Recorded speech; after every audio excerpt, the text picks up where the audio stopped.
రాష్ట్రంలో పేదరిక నిర్మూలనకు సంకల్పించిన ముఖ్యమంత్రి నారా చంద్రబాబు నాయుడు మరో కీలక నిర్ణయం తీసుకున్నారు.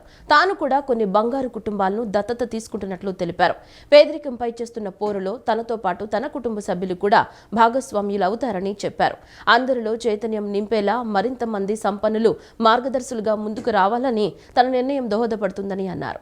సచివాలయంలో జీరో ప్రాపర్టీ P4 పై ముఖ్యమంత్రి చంద్రబాబు సమీక్షించారు. ఈ సందర్భంగా సీఎం చంద్రబాబు మాట్లాడుతూ P4 కార్యక్రమం ప్రజా ఉద్యమాల్లా సాగుతోందని, పేద కుటుంబాల సాధికారతే కూటమి ప్రభుత్వ లక్ష్యమని చెప్పారు. దీనిని విజయవంతం చేసేందుకు అత్యుత్తమ విధానాలను అన్ని చోట్ల అమలు చేసి చూడాలని అధికారులకు ముఖ్యమంత్రి సూచించారు. ప్రపంచవ్యాప్తంగా తెలుగు ప్రజలు ఎక్కడ ఉన్నా వారందరినీ ఈ కార్యక్రమంలో మమేకం చేయాలని నిర్దేశించారు. ప్రవాసాంధ్రులను కూడా భాగస్వామ్యం చేసేందుకు ఏపీ ఎన్ఆర్టీ సొసైటీ సాయం తీసుకోవాలని చెప్పారు. అలాగే కార్పొరేట్ సంస్థలు దీనికి కలిసి వచ్చేలా చూడటంతో పాటు వారితో సమన్వయం చేసుకోవాల్సిన బాధ్యత జిల్లాల కలెక్టర్లదేనని స్పష్టం చేశారు. గ్రామాన్ని యూనిట్గా తీసుకుని ఆ ప్రాంతానికి చెందిన ఎన్ఆర్ఐలు, పారిశ్రామికవేత్తలు స్థానిక బంగారు కుటుంబాలను దత్తత తీసుకునేలా చూడాలని సూచించారు. ఒకవేళ స్థానికంగా మార్గదర్శకులు లేకపోతే అప్పుడు స్థానికేతరులను అనుసంధానం చేయాలని నిర్దేశించారు. P4 కార్యక్రమంలో భాగస్వామి అయ్యేందుకు రాష్ట్ర స్థాయిలో దాతలు ముందుకు వస్తే వారిచే నిధుల కోసం కామన్ ఫండ్ ఏర్పాటు చేయాలని, దాని ద్వారా బంగారు కుటుంబాలకు సాయం అందించవచ్చని సీఎం స్పష్టం చేశారు. బంగారు కుటుంబాల అత్యంత ప్రాధాన్యతలపై చేపట్టిన సర్వే ఆగస్టు 10లోగా పూర్తి చేయాలని సూచించారు. మార్గదర్శులు అందించే ఆర్థికేతర సాయంపై ఫీడ్బ్యాక్ తీసుకోవాలని పేర్కొన్నారు. ప్రతి మార్గదర్శికి అధికారులు నమ్మకాన్ని కలిగించాలన్నారు. గ్రామ, వార్డు సచివాలయ స్థాయిలో బంగారు కుటుంబాలు, మార్గదర్శుల వివరాలు సరిగ్గా నమోదు చేసినప్పుడే ప్రతి ఒక్కరికి న్యాయం జరుగుతుందని అన్నారు. P4 నిర్వాహకులు బంగారు కుటుంబాలకు ఆన్లైన్ ద్వారా అవగాహన కల్పించాలి అని ముఖ్యమంత్రి అధికారులతో అన్నారు. అంకిత భావంతో బోధన, నిస్వార్థ సేవా కార్యక్రమాల ద్వారా విద్యార్థులకు మార్గదర్శిగా నిలుస్తున్న ఎన్టీఆర్ జిల్లా విసన్నపేట మండలం Narasapuram ZP high school English teacher Bollepalli శ్రీధర్కి రాష్ట్ర ఐటీ విద్యల శాఖ మంత్రి నారా లోకేష్ అభినందనలు తెలిపారు. ప్రమాదానికి గురైన ఓ విద్యార్థి బ్రెయిన్ సర్జరీ కోసం 6 లక్షలు విరాళాలు పోగు చేసి ప్రాణాలు నిలిపిన మీకు హ్యాట్స్ ఆఫ్ చెప్తున్నట్లు మంత్రి లోకేష్ పేర్కొన్నారు. గత 5 ఏళ్లలో వైఎస్ఆర్ కాంగ్రెస్ పార్టీ రాష్ట్రాన్ని నాశనం చేసిందని వ్యవసాయ శాఖ మంత్రి కింజరాపు అచ్చెన్నాయుడు విమర్శించారు. తెలుగుదేశం పార్టీ ఓట్ల కోసం పనిచేయదని, అర్హులందరికీ సంక్షేమ పథకాలు, అభివృద్ధి కార్యక్రమాలు అమలు చేయడమే లక్ష్యంగా పనిచేస్తోందని స్పష్టం చేశారు. నగరంలోని సెంట్రల్ నియోజకవర్గం 64వ డివిజన్ కండ్రిక ప్రాంతంలో సుపరిపాలనకు తొలి అడుగు కార్యక్రమాన్ని నిర్వహించారు. ఈ కార్యక్రమంలో వ్యవసాయ శాఖ మంత్రి అచ్చెన్నాయుడు, సెంట్రల్ ఎమ్మెల్యే బోండా ఉమామహేశ్వరరావు పలువురు పాల్గొన్నారు. డివిజన్లోని ప్రతి ఇంటికి వెళ్లి కూటమి ప్రభుత్వం ఏడాది కాలంలో అమలు చేసిన సంక్షేమ, అభివృద్ధి కార్యక్రమాలకు సంబంధించిన కరపత్రాలు స్థానిక ప్రజలకు అందజేసి వాటి గురించి వివరించారు. అనంతరం మంత్రి అచ్చెన్నాయుడు మాట్లాడుతూ తెలుగుదేశం పార్టీ స్థాపించి 42 సంవత్సరాలు పూర్తయిందని, ఈ 42 ఏళ్లలో అధికారంలో, ప్రతిపక్షంలోనూ ఉన్నామని తెలిపారు. అధికారంలో ఉన్నా, ప్రతిపక్షంలో ఉన్నా ప్రజల పక్షానే పనిచేశామన్నారు. గత 5 ఏళ్లలో వైసీపీ రాష్ట్రాన్ని నాశనం చేసిందని విమర్శించారు. గత 5 ఏళ్ల పాలనను రాష్ట్ర ప్రజలంతా చూశారని, ఎంత ఇబ్బందులు పెట్టినా టీడీపీ కార్యకర్తలు చెక్కు చెదరలేదని స్పష్టం చేశారు. ప్రజలు 161 సీట్లతో బ్రహ్మాండమైన మెజారిటీ ఇచ్చారని, జగన్మోహన్ రెడ్డి ప్రభుత్వం వ్యవస్థలన్నీ నాశనం చేసిందని, రాష్ట్రాన్ని 10 లక్షల కోట్ల అప్పు చేసిపోయారని ధ్వజమెత్తారు. అలాంటి పరిస్థితుల్లో చంద్రబాబు అధికారం చేపట్టి రాష్ట్రాన్ని గాడిలో పెడుతున్నారని తెలిపారు. అనంతరం సెంట్రల్ నియోజకవర్గ ఎమ్మెల్యే బోండా ఉమామహేశ్వరరావు మాట్లాడుతూ ఎన్నికల్లో ఇచ్చిన హామీలు అన్నింటినీ కూటమి ప్రభుత్వం 100కు 100% అమలు చేస్తోందన్నారు. రాష్ట్ర ప్రజలకు అభివృద్ధి, సంక్షేమాన్ని సమపాళ్లలో అందిస్తున్నట్లు తెలిపారు. కష్టపడి పనిచేసే కార్యకర్తలతో ఉన్న నియోజకవర్గం సెంట్రల్ నియోజకవర్గమని బోండా ఉమా చెప్పారు. 2014కి ముందు ఈ ప్రాంతం వెనుకబడి ఉండేదని, గతంలో తెలుగుదేశం పార్టీ, నేడు కూటమి ప్రభుత్వం అధికారంలోకి వచ్చాక కండ్రిక అభివృద్ధి సాధ్యమైందన్నారు. వర్షం వస్తే నీరు నిలిచిపోయే డ్రైనేజీ వ్యవస్థను పూర్తిగా పునరుద్ధరించినట్లు చెప్పారు. బుడమేరు వరదలు అనూహ్యంగా సమర్థవంతంగా ఎదుర్కొన్నామని, ప్రజాప్రతినిధులు, అధికారులు ప్రజలకు అండగా నిలిచారని గుర్తు చేశారు. తెలుగుదేశం పార్టీ ఓట్ల కోసం పనిచేయదని, అర్హులందరికీ సంక్షేమ పథకాలు, అభివృద్ధి కార్యక్రమాలు ఇవ్వడమే లక్ష్యంగా పనిచేస్తుందన్నారు. ఆగస్టు 15 నుంచి ఉచిత బస్సు ప్రయాణం, త్వరలోనే స్త్రీ నిధి, నిరుద్యోగ భృతి కూడా అందించనున్నట్లు ఎమ్మెల్యే బోండా ఉమామహేశ్వరరావు వెల్లడించారు.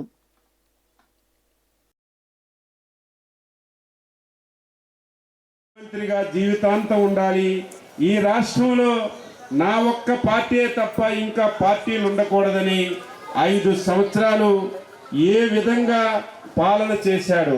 తెలుగుదేశం పార్టీకి, తెలుగుదేశం పార్టీ నాయకులకి, ప్రజలకి ఎటువంటి ఇబ్బందులు పెట్టారో నేను చెప్పవలసినటువంటి అవసరం మీ ఎవరికి లేదు అని చెప్పి తెలియజేస్తున్నాను.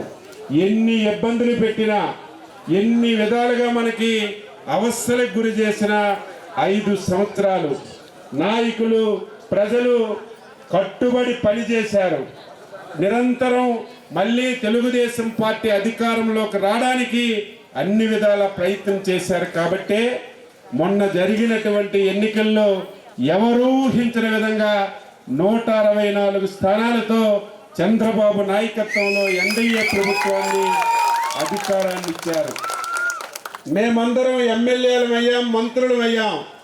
అధికారం వచ్చింది, ఆనందం ఒక పక్క ఉంది. అధికారం వచ్చిన తర్వాత రాష్ట్ర పరిస్థితులన్నీ తెలుసుకున్నాం. పరిస్థితులు తెలుసుకుంటే చాలా బాధ, ఆవేదన కలిగింది. ఎందుకంటే 5 సంవత్సరాలు ఈ రాష్ట్రాన్ని పూర్తిగా సర్వనాశనం చేశారు. గౌరవ ముఖ్యమంత్రి చంద్రబాబు నాయుడు గారు ఆదేశించారు, సుపరిపాలన తొలి అడుగు. 12 నెలల ఈ ప్రభుత్వం ప్రజల కోసం ఏం చేసింది, ఎన్నికల ముందు ప్రజలకు ఏం చెప్పాం, అధికారంలోకి వచ్చిన 12 నెలల్లో ఏం చేశామనేది ప్రజల దగ్గరికి వెళ్ళి ప్రజల అభిప్రాయాలు సేకరించమని ఇచ్చినటువంటి ఈ కార్యక్రమంలో మరి రాష్ట్ర వ్యాప్తంగా సెంట్రల్ నియోజకవర్గం మొదటి 10 స్థానాల్లో సెంట్రల్ నియోజకవర్గం ఉందంటే ఈ డివిజన్లోని, ఈ నియోజకవర్గంలోని మా నాయకులు, మా కార్యకర్తలు, మా డివిజన్ పార్టీ అధ్యక్షులు, మా డివిజన్లో కార్యవర్గం, రాష్ట్ర అనుబంధ సంస్థ విభాగాల నాయకులు, మా మహిళా సోదరీమణులు, మా చెల్లెళ్ళు చేసినటువంటి కృషి అని సందర్భంగా తెలియజేస్తాం. మేము ఎన్నికల ముందు చెప్పాం, ఎంతమంది పిల్లలు ఉంటే అంతమందికి ఖచ్చితంగా ఇస్తామని చెప్పాం. అధికారంలోకి వచ్చాం. వచ్చిన తర్వాత ఇచ్చిన హామీని 2 పిల్లలుంటే 26,000 ఇచ్చాం, 3 పిల్లలుంటే 39,000 ఇచ్చాం, 4 పిల్లలుంటే 52,000 ఇచ్చా కుటుంబాలకు అండగా నిలబడిన ప్రభుత్వం ఈ ప్రభుత్వాన్ని సందర్భంగా గుర్తు చేస్తా ఉన్నా. నగరాల్లో పెరుగుతున్న వాహన ట్రాఫిక్ నివారణకు మెట్రో రైళ్ల నిర్మాణం మాత్రమే పరిష్కారమని ఏపీ పురపాలక శాఖ మంత్రి నారాయణ స్పష్టం చేశారు. మంత్రి నారాయణ సమక్షంలో విజయవాడ మెట్రో డిజైన్లు, సాంకేతికత పనుల పర్యవేక్షణకు టిప్సాతో విశాఖకు సిస్త్రా కన్సల్టెన్సీతో ఎంఓయూ కుదుర్చుకున్నారు. నగరంలోని లెనిన్ సెంటర్ ఏసీసీఆర్డీఏ కార్యాలయంలో మంత్రి నారాయణ సమక్షంలో AP metro rail corporation, Tissa, Sistla కన్సల్టెన్సీల మధ్య ఎంఓయూ కుదుర్చుకున్నారు. విశాఖ విజయవాడ మెట్రో రైళ్ల నిర్మాణం, పర్యవేక్షణ, సాంకేతిక సహకారం కోసం కన్సల్టెన్సీతో అవగాహన ఒప్పందం చేసుకున్నారు. మంత్రి నారాయణ సమక్షంలో విజయవాడ మెట్రో డిజైన్లు, సాంకేతికత పనుల పర్యవేక్షణకు టిస్పాతో, విశాఖకు సిస్ట్లా కన్సల్టెన్సీలతో ఎంఓయూ కుదుర్చుకున్నారు. అనంతరం ఏపీ పురపాలక మంత్రి నారాయణ మాట్లాడుతూ రాష్ట్ర విభజన చట్టం ప్రకారం విశాఖ, విజయవాడలో మెట్రో రైళ్ల నిర్మాణం ప్రతిపాదించారు. రాష్ట్రంలో మెట్రో రైళ్ల నిర్మాణాలపై గత ప్రభుత్వం తీవ్ర నిర్లక్ష్యం ప్రదర్శించిందని విమర్శించారు. పెరుగుతున్న వాహన ట్రాఫిక్ నివారణకు మెట్రో రైళ్ల నిర్మాణం మాత్రమే పరిష్కారమని స్పష్టం చేశారు. కేంద్రం 20%, రాష్ట్రం 20%, మరో 60% తక్కువ వడ్డీకి కేంద్రం ఇప్పించే లోన్తో మెట్రోలు నిర్మిస్తామని పేర్కొన్నారు. విశాఖ మెట్రో రైల్ ఫేజ్ 1 కింద 46.23 కిలోమీటర్ల తొలిదశ నిర్మాణానికి టెండర్లు పిలిచినట్లు తెలిపారు. విజయవాడ మెట్రో రైలుకు రేపు లేదా ఎల్లుండి టెండర్లు పిలుస్తామని, విజయవాడ మెట్రో రైలు ఫేజ్ 1లో 35.04 నిర్మాణం చేయనున్నట్లు మంత్రి నారాయణ వెల్లడించారు. విశాఖ మెట్రోకు 20% నిధులు వీఎంఆర్డీఏ నుంచి, విజయవాడ మెట్రోకు సిఆర్డీఏ నుంచి తీసుకుంటున్నట్లు వివరించారు. విశాఖలో 20 కిలోమీటర్ల మేర, విజయవాడలో 4.7 కిలోమీటర్ల మేర డబుల్ డెక్కర్ నిర్మాణం చేస్తున్నట్లు తెలియజేశారు. 3 ఏళ్లలో విశాఖ, విజయవాడ మెట్రో రైలు నిర్మాణం పూర్తి చేసేందుకు అన్ని చర్యలు చేపడతామని ఏపీ పురపాలక శాఖ మంత్రి నారాయణ స్పష్టం చేశారు. ఈ నేపథ్యంలో ట్రాఫిక్ యొక్క కంజెషన్ తగ్గించాలంటే ఈరోజు ప్రపంచం మొత్తంలో ఉన్న మార్గాల్లో ఒకటి ఏంటంటే metro rail. Public transport is very important. దానికి కాస్ట్ ఎంత అవుద్ది, దానికి ఎంత డైరెక్ట్ వైబుల్ అవుద్ది, అది వెంటనే వైబుల్ కాదు. It takes time 20 years to 25-30 years. But traffic congestion తగ్గించాలా అనే దాంతో ఈరోజు ప్రపంచంలో ఏ దేశం తీసుకున్నా they are giving high priority metro. Even గౌరవనీయ ముఖ్యమంత్రి నారా చంద్రబాబు నాయుడు గారు కేంద్రంతో మాట్లాడారు. కేంద్రంతో మాట్లాడితే ప్రజెంట్ పాలసీ ప్రకారం చేస్తాం, 20% మేము ఇస్తాం, 20% రాష్ట్ర ప్రభుత్వం పెట్టుకోండి, 60% మేము ఏషియన్ ఇన్ఫ్రాస్ట్రక్చర్ కానీ బ్యాంక్ ద్వారా కానీ లేదా ఏదైనా సాఫ్ట్ లోన్ అంటే అతి తక్కువ ఇంట్రెస్ట్తో వచ్చే ఇంటర్నేషనల్ బ్యాంక్స్ ద్వారా ఏర్పాటు చేస్తాము అని చెప్పటం, దాని మీద ముఖ్యమంత్రి గారు వెంటనే ఆదేశించారు. ఆదేశంగానే ఎండి రామకృష్ణారెడ్డి గారు దాని మీద యాక్చువల్గా దానికి సంబంధించిన అధికారులందరితో కూర్చొని దీన్ని ఫైనల్ చేసి నిన్న క్యాబినెట్ పెట్టడం జరిగింది. క్యాబినెట్ అప్రూవల్ ఇచ్చింది. బంగాళాఖాతంలో వాయుగుండం ఏర్పడిన నేపథ్యంలో మత్స్యకారులు సముద్రంలో వేటకు వెళ్లరాదని ఏపీ మంత్రి వంగల్పూడి అనిత సూచించారు. వర్షాలు, వరద ప్రభావిత ప్రాంతాల్లో ముందస్తు చర్యలు చేపట్టాలని అధికారులను ఆదేశించారు. ప్రమాద హాట్స్పాట్ల వద్ద హెచ్చరిక బోర్డులు ఏర్పాటు చేయాలని జిల్లా కలెక్టర్లకు సూచించారు. ఇరిగేషన్, ఆర్ఎండ్ఓ, పంచాయతీరాజ్ శాఖలతో సమన్వయం చేసుకుని గండ్లు గుర్తించి చర్యలు తీసుకోవాలని మంత్రి అనిత ఆదేశించారు. రాష్ట్రంలో వర్షాలు కురుస్తున్నందున తీసుకోవాల్సిన జాగ్రత్త చర్యలపై విపత్తు నిర్వహణ ఎండీ ప్రఖర్ జైన్ సిబ్బందితో మంత్రి అనిత సమీక్ష నిర్వహించారు. వాయుగుండం రానున్న 24 గంటల్లో ఉత్తర ఒడిశా, పశ్చిమ బెంగాల్, జార్ఖండ్ వైపు కదులుతుందని అన్నారు. ఆదివారం వరకు కోస్తాంధ్రలో అక్కడక్కడ భారీ వర్షాలు, రాయలసీమ ప్రాంతంలో పలుచోట్ల తేలికపాటి నుంచి ఓ మోస్తరు వర్షాలు కురిసే వీలుందని చెప్పారు. తీరం వెంబడి గంటకు 40 నుంచి 60 కిలోమీటర్ల వేగంతో ఈదురుగాలులు వీచే అవకాశం ఉందన్నారు. శ్రీకాకుళం, విజయనగరం, విశాఖపట్నం జిల్లాల్లోని తీర ప్రాంతాల్లో అలలు 2.9 నుంచి 3.6 మీటర్ల ఎత్తు వరకు ఎగిసిపడే వీలుందని మంత్రి పేర్కొన్నారు. అత్యవసర సహాయక చర్యలకు కంట్రోల్ రూమ్ టోల్ ఫ్రీ నంబర్లు 112-1070, 1800-4250-101ను సంప్రదించాలని సూచించారు. వర్షాలు, వరద ప్రభావిత ప్రాంతాల్లో ముందస్తు చర్యలు చేపట్టాలన్నారు. ప్రమాద హాట్స్పాట్ల వద్ద హెచ్చరిక బోర్డులు ఏర్పాటు చేయాలని జిల్లా కలెక్టర్లకు సూచించారు. ఇరిగేషన్, ఆర్ఎండ్బి, పంచాయతీరాజ్ శాఖలతో సమన్వయం చేసుకుని గండ్లు గుర్తించి చర్యలు తీసుకోవాలని మంత్రి అనిత ఆదేశించారు. ఇంద్రకీలాద్రిపై కొలువు తీరిన దుర్గమ్మ ఆలయంలో శ్రావణమాస ఉత్సవాలు 2వ రోజు వైభవోపేతంగా జరుగుతున్నాయి. శ్రావణ మాసం అందులోనూ శనివారం కావడంతో బెజవాడ ఇంద్రకీలాద్రి భక్తులతో కిటకిటలాడింది. భక్తులు భారీ సంఖ్యలో తరలి రావడంతో క్యూ లైన్లన్నీ కిక్కిరిశాయి.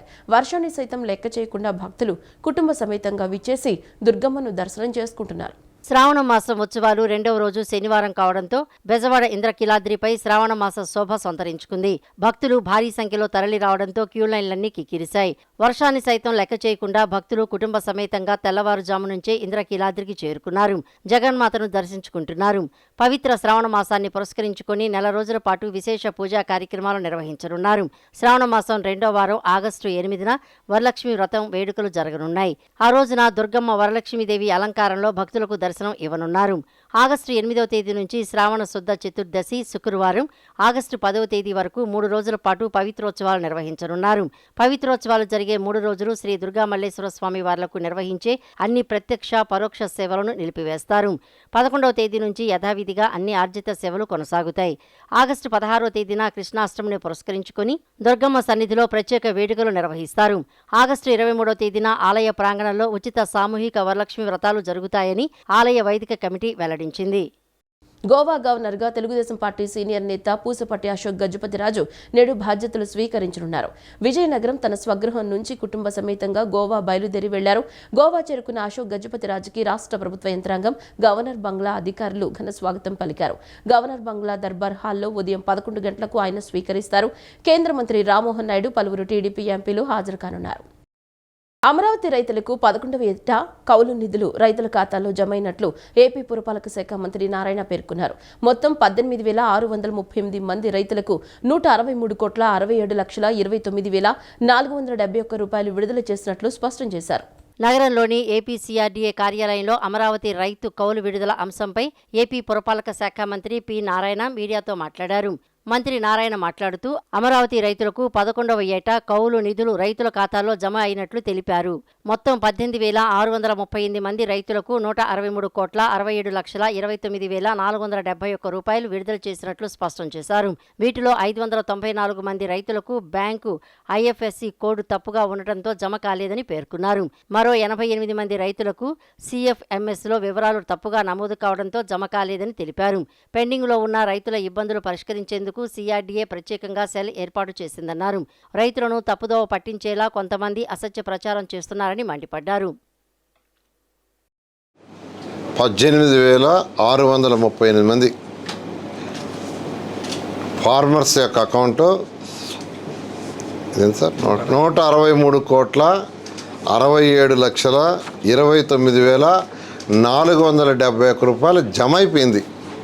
వేయటం కాదు, జమ అయిపోయింది.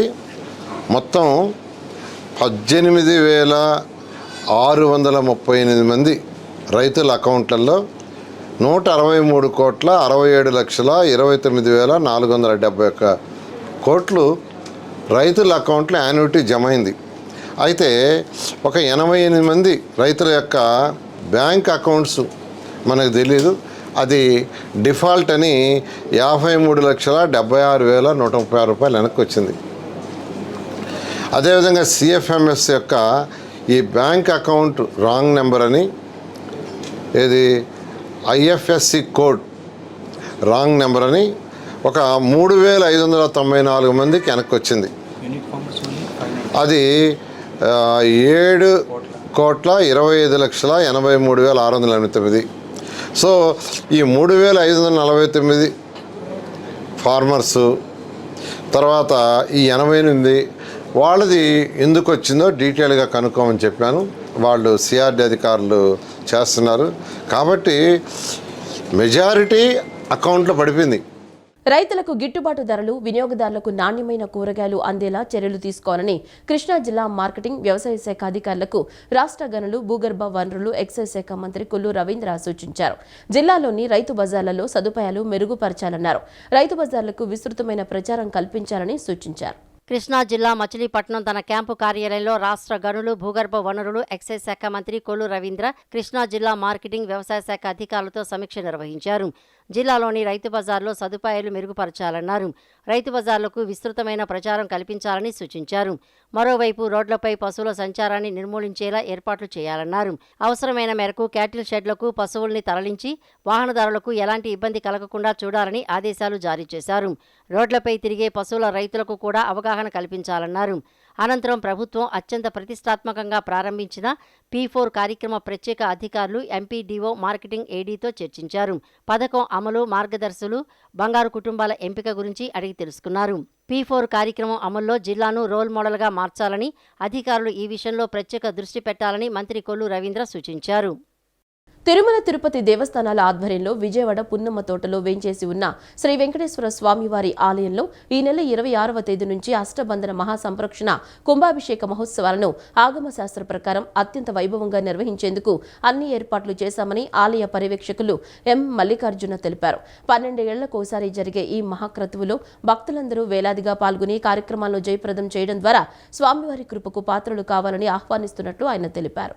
తిరుమల తిరుపతి దేవస్థానం ఆధ్వర్యంలో ఈ నెల 26వ తేదీ నుంచి పున్నమ్మ తోటలో గల శ్రీ వెంకటేశ్వర స్వామివారి ఆలయంలో మహాసంప్రోక్షణ కార్యక్రమాలను ఆలయ పర్యవేక్షణ అధికారి మల్లికార్జునరావు, పలువురు అధికారులు ఆలయ అర్చకులతో కలిసి ఆలయ ప్రాంగణంలో ఏర్పాటు చేశారు. అనంతరం మల్లికార్జునరావు మీడియాతో మాట్లాడుతూ వైఖానస ఆగమ శాస్త్రం ప్రకారం హిందూ దేవాలయాలను ప్రతి 12 ఏళ్లకోసారి మహాసంప్రోక్షణ చేయటం జరుగుతుందని అన్నారు.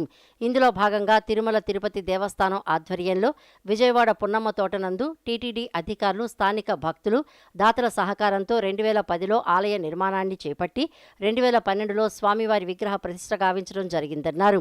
విగ్రహ ప్రతిష్ఠ జరిగి 12 సంవత్సరాలు పూర్తయిన సందర్భాన్ని పురస్కరించుకుని అష్టబంధన మహాసంప్రోక్షణ కుంభాభిషేకాలను నిర్వహించాలని టీటీడీ ఆగమ సలహాదారు పరాశరం భావనారాయణాచార్యులు నిర్ణయించడం జరిగిందన్నారు.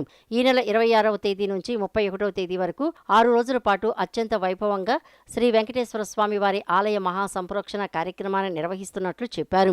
6 రోజుల పాటు శోభాయమానంగా నిర్వహించే కార్యక్రమాల్లో భాగంగా నిత్య హోమం, యజ్ఞయాగాలు, అష్టబంధన ద్రవ్యారాధనం, తిరుమంజనం, కళావాహనం, ప్రథమ కాలార్పణం, అక్షతారోహణ, బ్రహ్మఘోష, ఆచార్య ఋత్విక్ బహుమానం వంటివి నిర్వహించడం జరుగుతుందని, ఈ కార్యక్రమాలకు భక్తులు తరలివచ్చి విజయవంతం చేయాలని కోరారు. అష్టబంధన మహాసంప్రోక్షణ కుంభాభిషేకం మహోత్సవాలను తిరుమల తిరుపతి దేవస్థానానికి చెందిన ఆగమ శాస్త్ర పండితులు, వేద పండితులు స్వయంగా నిర్వహించేందుకు ఇప్పటికే నగరానికి చేరుకోవడం జరిగిందన్నారు. ఆలయ ప్రధాన అర్చకులు ఆర్ బాలమురళీకృష్ణ అయ్యంగారు మాట్లాడుతూ శ్రీ వెంకటేశ్వర స్వామి వారి దేవాలయంలో అష్టబంధన మహాసంప్రోక్షణ కుంభాభిషేక మహోత్సవాల్లో భాగంగా ఈ నెల 26న ఉదయం 8:30 ఆచార్య వరణం, వాస్తు శాంతి, అకల్మష హోమంతో కార్యక్రమాలు ప్రారంభమవుతాయని, సాయంత్రం మృత్యుంగ్రహణం, అంకురార్పణం జరుగుతుందని అన్నారు. 27వ తేదీన అగ్ని మథనం, పంచాగ్ని ప్రణయనం, అగ్ని ప్రతిష్ఠ, ఉపచార సమర్పణం, ఉక్త హోమాలు జరుగుతాయని పేర్కొన్నారు. ఈ నెల 29న సర్వశాంతి, సహస్రాహుతి హోమాలు నిర్వహిస్తామని, 30వ తేదీన అష్టబంధన ద్రవ్యారాధనం, మహాశాంతి హోమాలు, విశేష మహాశాంతి, తిరుమంజనం, సర్వదైవత్య హోమం, దోష ప్రాయచిత్త హోమాలు నిర్వహిస్తున్నట్లు చెప్పారు. 31వ తేదీన ఉదయం మహాపూర్ణాహుతి అనంతరం చిత్తా నక్షత్ర యుక్త తులాలగ్న శుభముహూర్తాన స్వామివారు ఆలయ ప్రవేశం చేస్తారని వివరించారు. 12 ఏళ్లకోసారి జరిగే ఈ మహాక్రతువులో భక్తులందరూ వేలాదిగా పాల్గొని కార్యక్రమాలను జయప్రదం చేయటం ద్వారా స్వామివారి కృపకు పాత్రులు కావాలని ఆహ్వానిస్తున్నట్లు ఆయన తెలిపారు. సమావేశంలో ఆలయ అర్చకులు వేదాంతం వెంకట శశికరణ్, ఆలయ ఇన్స్పెక్టర్ చేకూరి లలిత రమాదేవి, దాతలు మాకినేని విజయ్ కుమార్, ఆర్ సంజీవరెడ్డి, ఎస్ వేణు తదితరులు పాల్గొన్నారు. ప్రతి 12 సంవత్సరాలకి ఒక ఆలయానికి మహాసంప్రోక్షణ, అష్టబంధన అనే కార్యక్రమము జరుపుట ఆనవాయితీ. ఇదే క్రమంలో ఈ ఆలయానికి కూడా 12 సంవత్సరాలు పూర్తి చేసుకున్న కాబట్టి ఈ నెల 26వ తారీఖు నుంచి 31వ తారీఖు వరకు మహా సంప్రోక్షణ, అష్టబంధన కార్యక్రమాలు, మహాశాంతి హోమాలు జరుపుటకు తిరుమల తిరుపతి దేవస్థానం చైర్మన్ గారు, కార్యనిర్వహణాధికారి ఆదేశాల మేరకు మేము ఇక్కడ విజయవాడకు సంబంధించిన అధికారులందరూ, ఇంజనీరింగ్ విభాగం అయితేమి ఏ విభాగమైనా అన్ని విభాగాల సహకారంతో, డోనర్ల సహకారంతో, ఆలయ భక్తుల సహకారంతో ఈ కార్యక్రమాన్ని చేపట్టడం జరిగింది. ఈ కార్యక్రమంలో మనకి 26వ తారీఖున సాయంత్రం అంకురార్పణ జరుపుతారు. తర్వాత ప్రతినిత్యము ఇక్కడ హోమాలు, ఉదయము సాయంత్రము హోమాలు జరుగుతాయి. ఈ 4 రోజులు స్వామి ఆలయంలో లోపల గర్భాలయంలో స్వామిని ఆహ్వానం చేసి ఇక్కడ కుంభంలోకి తీసుకుంటారు. తర్వాత 30వ తారీఖు సాయంత్రం మహాశాంతి అభిషేకం ద్వారా స్వామిని తిరిగి విగ్రహంలోకి ఆహ్వానం చేస్తారు.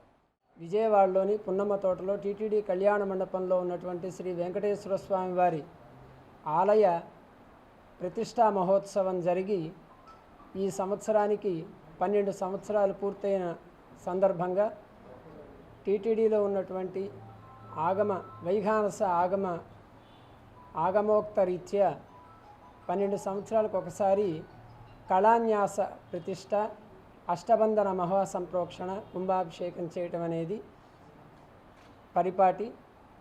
దీన్ని దృష్టిలో పెట్టుకొని పెద్దలు, అధికారులు, ఆగమ సలహా మండలి వీళ్ళందరూ కలిసి రేపు ఈ నెల 26వ తారీఖు నుంచి ఉదయం శాంతి హోమం, అట్లాగే అకల్మష హోమంతో మొదలయ్యి 31 తులాలగ్నంలో ఉన్నటువంటి చిత్తా నక్షత్రయుక్త తులాలగ్నం 11:24 నిమిషాల నుంచి 12:25 నిమిషాల దాకా కళాన్యాస ప్రతిష్టతో ఈ మహోత్సవం అత్యంత వైభవంగా జరగబోతూ ఉంది. కూటమి ప్రభుత్వం అమలు చేస్తున్న తల్లికి వందనం కొందరి కుటుంబాల్లో కొండంత ధైర్యాన్ని నింపుతూ వారి కళ్లలో ఆనందాలు నింపుతోంది. కృష్ణా జిల్లా గన్నవరంకి చెందిన వీరమ్మ భర్త చనిపోయాడు. కూలీ చేస్తూ 3 పిల్లల్ని చదివించడం కష్టతరంగా మారిన సమయంలో తల్లికి వందనం, డొక్కా సీతమ్మ మధ్యాహ్న భోజనం పథకం మా కుటుంబానికి ఆసరాగా నిలుస్తోందని వీరమ్మ సంతోషాన్ని వ్యక్తం చేస్తోంది. కృష్ణా జిల్లా గన్నవరానికి చెందిన వీరమ్మ భర్త చనిపోయాడు. రైతు బజార్లో కూలికి పనిచేస్తూ 3 పిల్లల్ని చదివించడం ఆమెకు కష్టతరంగా మారింది. ఈ సమయంలో విద్యాశాఖ మంత్రి నారా లోకేష్ ఆలోచనలతో కూటమి ప్రభుత్వం అందించిన తల్లికి వందనం వీరమ్మ జీవితంలో వెలుగులు నింపింది. 3 పిల్లల చదువులకు బాట వేసింది. దీంతో పాటు డొక్కా సీతమ్మ మధ్యాహ్న భోజనం పథకం ద్వారా ఒక పూట 3 ఆడపిల్లలు కడుపు నిండా అన్నం తింటున్నారు. వీరమ్మ 3 ఆడబిడ్డలు గన్నవరం జెడ్పీ బాలికల హైస్కూల్లో చదువుకుంటున్నారు. తల్లికి వందనం, డొక్కా సీతమ్మ పథకాలు అమలు చేసి తమ కుటుంబానికి అండగా నిలబడినందుకు కూటమి ప్రభుత్వానికి వీరమ్మ కృతజ్ఞతలు తెలుపుతున్నారు. మాయమైపోతున్నాడమ్మా మనిషన్నవాడు, మచ్చుకైనా లేడు చూడు మానవత్వం ఉన్నవాడు అని అందెశ్రీ కవిత నేటి సమాజంలో జరుగుతున్న నగ్న సత్యాలను కళ్లకు కట్టినట్లుగా చెప్పారు. ఆ కవితలో చెప్పిన విధంగా ఓ కన్న తల్లి కర్కసం తాడేపల్లి మండలం నిడమరలో బయటపడింది. తల్లి ఒడిలో సేదతి రాసిన ఆ పసిగుడ్డు చెత్తకుప్పలో కనిపించింది. పుట్టి 2 గంటలైనా కాకముందే చెత్తకుప్పలో పడేశారు. మనుషుల్లో మానవత్వం నానాటికి నశించిపోతోంది.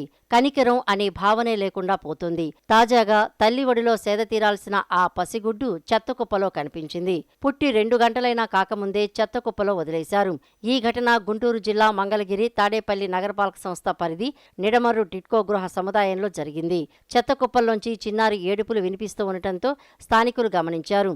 శిశువుని గుర్తించి వెంటనే మంగళగిరి రూరల్ పోలీసులకు సమాచారం అందించారు.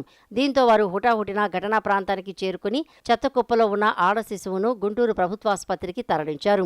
శిశువు ఆరోగ్యం నిలకడగా ఉన్నట్లు వైద్యులు తెలిపారు. శిశువును చెత్తకుప్పల్లో ఎవరో వదిలి వెళ్లారు, ఎందుకు వదిలిపెట్టారు అనే కోణంలో మంగళగిరి రూరల్ పోలీసులు దర్యాప్తు చేస్తున్నారు. మాయమైపోతున్నాడమ్మా మనిషన్నవాడు, మచ్చుకైనా లేడు చూడు మానవత్వం ఉన్నవాడు అని అందశ్రీ కవిత రాసిన విధంగా నేటి సమాజం పోకడలు మనకి దర్శనమిస్తున్నాయి. అప్పుడే పుట్టిన పసికందు అని కనీసం కనికరం చూడకుండా నడి రోడ్డుపై వదిలేసి ఓ కన్న తల్లి కర్కశాన్ని ఈ దృశ్యం సజీవ సాక్ష్యంగా నిలుస్తోంది. ఈ వార్తలు ఇంతటితో సమాప్తం. నమస్కారం.